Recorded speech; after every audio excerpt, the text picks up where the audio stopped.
All right. Hello, everyone. Today we will take you an data-driven journey to explore Formula One, the fastest laboratory on Earth.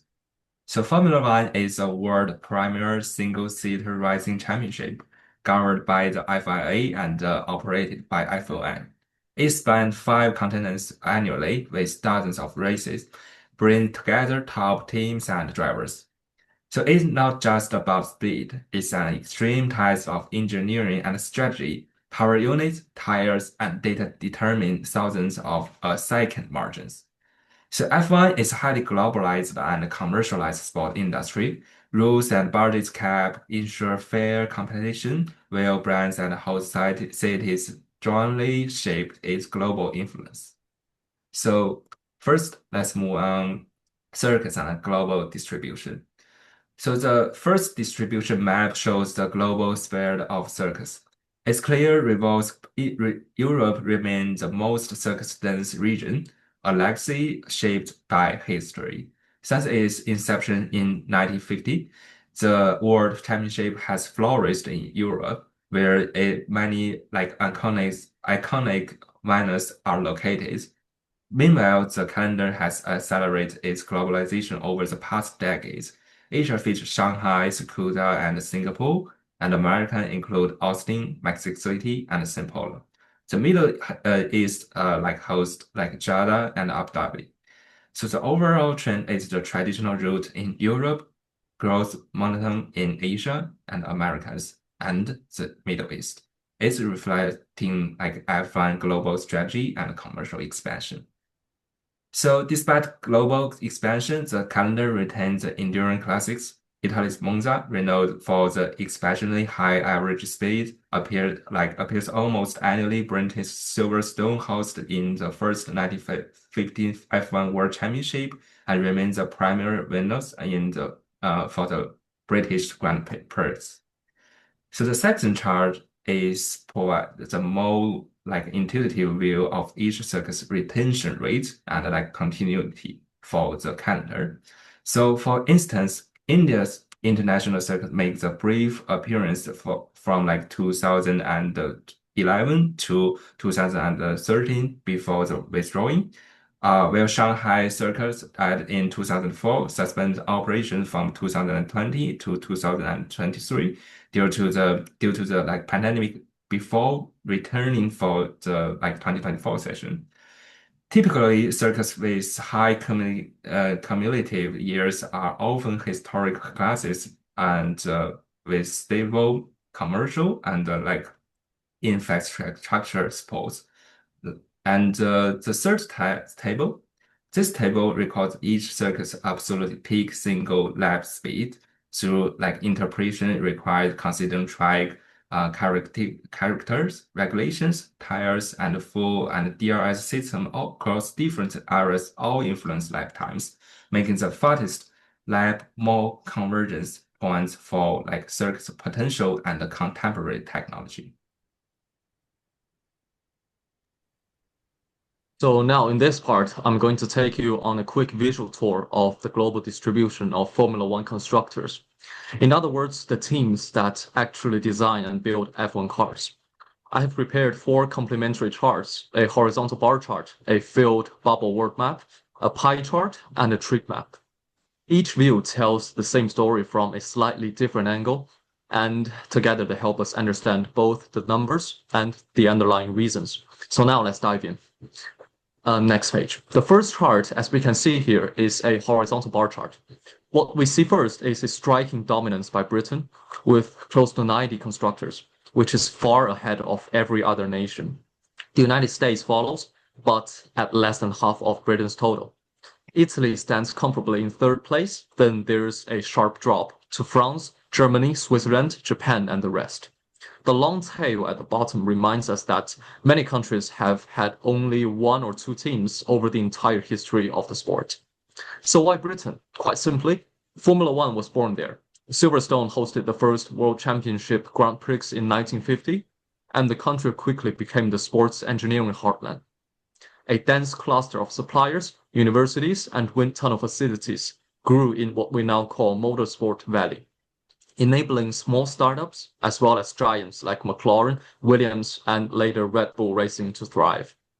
That network effect compounds over time. Once the talent, infrastructure, and suppliers are in place, new entrants gravitate toward the same ecosystem. Next page. So the second visualization is a bubble map. The map translates bars into geography. The deep red bubble over the United Kingdom leaps out, underlining Britain's role as the cradle of Formula One engineering. A sizable red-orange circle over the United States captures its recent surge. Although American teams were scarce in the sport's early decades, the country's formidable industrial base and a highly developed motorsport culture have lowered the barriers to entry in the 21st century. Europe remains a dense cluster, including Italy, France, Germany, Switzerland, and the Netherlands, which reflects the continent's historic leadership in automotive technology. There are also smaller pink dots appearing in Japan, Malaysia, Australia, South Africa, and Brazil, showing that while Formula One is global, its industrial roots are still concentrated in only a few places. Next page. The third visualization is a pie chart. Here, proportions become immediately clear. Britain alone accounts for roughly 40% of all constructors ever registered. The United States and Italy collectively add another 32%. Together, these three nations make up close to 70% of all teams that have ever attempted Formula One. Everyone else shares the remaining slice, highlighting how challenging it is for countries without a deep, specialized supply chain to stay in the game. Next page. The fourth one is a tree map. The tree map uses area rather than angle or length, giving us an intuitive feel for a relative size. We can notice how Britain's green rectangle fills nearly half the screen, visually reinforcing its predominance. America's block is the next biggest, followed by the gray block of Italy. There are also smaller tiles, including Netherlands, South Africa, Malaysia, and so on, which feel almost fragile, which mirrors reality. Many of these teams lasted only a few seasons or appeared sporadically. Next page. So there are some key reasons behind the distribution, which can be explained in 5 parts. The first one is historical roots. So Formula One's rulebook, circuits, and early heroes came out of post-war Britain and continental Europe. That heritage attracted skilled engineers and investors to set up shop where racing culture was already mature. The second one is industrial ecosystems. So Europe built up an unparalleled automotive supply chain, including precision machining, composites, aerodynamics, and data acquisition, all within a day's drive to each other. The cluster effect means lower production costs, faster prototyping, and an easier talent hunt. A new team will almost always base itself where it can hire experienced staff tomorrow, but not in 6 months from now. The third one is the late but rapid rise of the United States. So over the last 20 years, Liberty Media's ownership, new US races, including Austin, Miami, and Las Vegas, and Netflix's Drive to Survive, they have supercharged American interest. Crucially, the United States already had the industrial muscle. Composite shops serving IndyCar, aerodynamicists from NASCAR, world-class wind tunnels, and an investor culture comfortable with high-risk sports ventures. When commercial opportunities grew, the hardware and the capital were ready. And the fourth one is commercialization and capital markets. So modern Formula One is as much a financial race as a sporting one. Countries with deeper venture and sponsorship pools can support teams through the inevitable lean years. This is particularly true for the US and the UK. And the final one is the barriers for emerging regions. High entry costs, limited supplier bases, and the need for constant technological development make it tough for newcomers from regions without strong auto industries. That's why we see only isolated efforts from places like Malaysia, India, or South Africa. Next page. We have also created a dashboard which shows the URL for each constructor on the left-hand side for each bar, and also the Wikipedia page of it on the right-hand side. So when you click on any bar of the URL, you can see the detail of that constructor.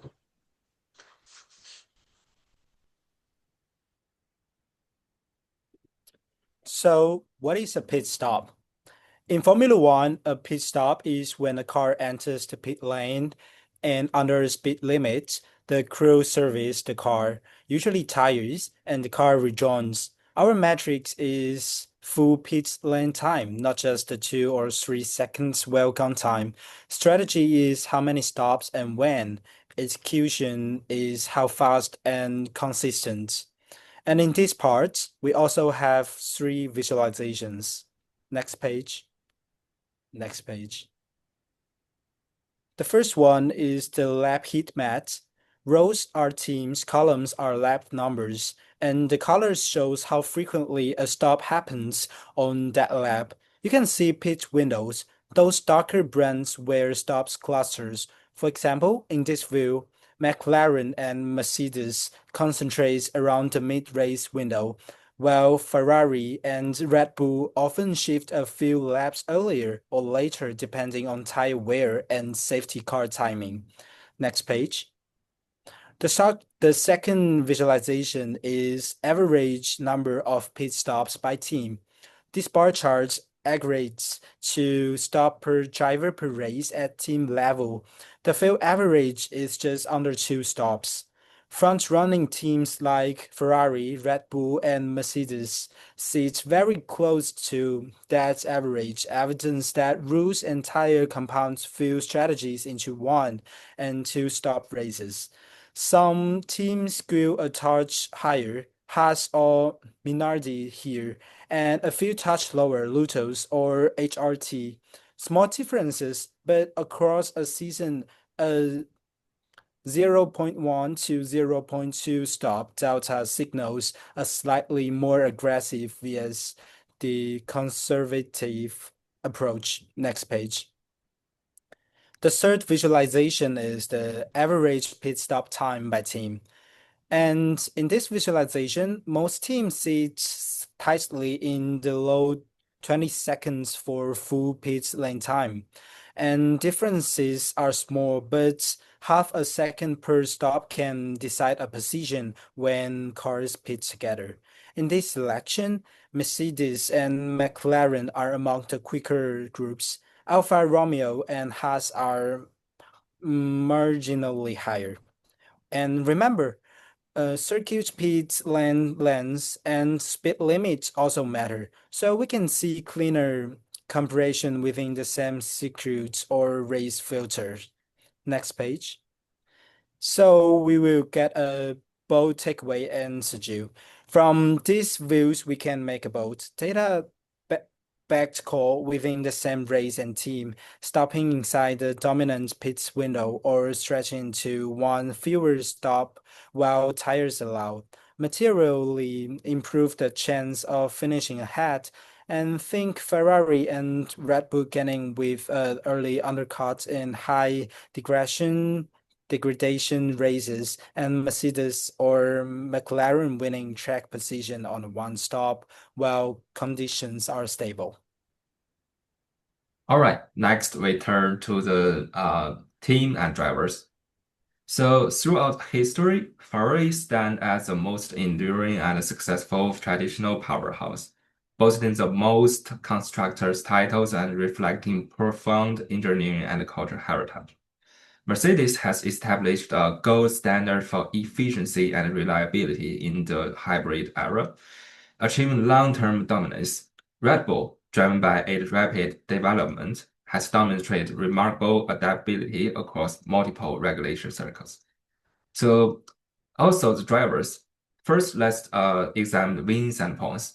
Lewis Hamilton holds the most career wins in history, followed by Michael Schumacher. Max Verstappen has rapidly accumulated wins in recent years, rising into the top 3 tier in all-time winners. In career points, Hamilton also leads the all-time standings, reflecting his long-term consistency and the efficient scoring across different regulation eras. In championship titles, Hamilton and Max Schumacher each hold seven titles, while Verstappen has scored like 3 and continues to extend his lead. Combining wins, points, and championship, Hamilton's historical standing is especially sold, while Schumacher and Verstappen respecting the dominance like philosophies of two distinct areas.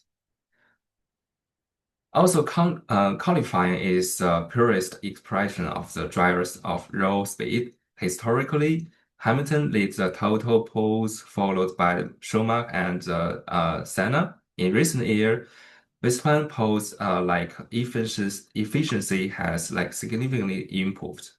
So more valuable is the pole conversion rate, the percentage of race won when starting from pole position. And also we create a dashboard. You can click the button here to know the driver's information of Wikipedia. All right, so this presentation used track distribution, track retention, and fastest lap times to outline F1's like globalization and technical evaluation.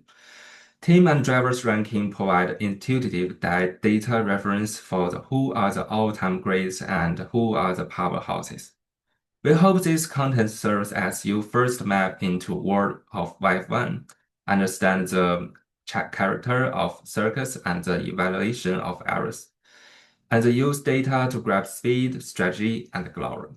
Thank you for watching and listening. We welcome you to continue to get discussion using our charts. Which driver is the greatest of all time in your view, and which team excel on different track types?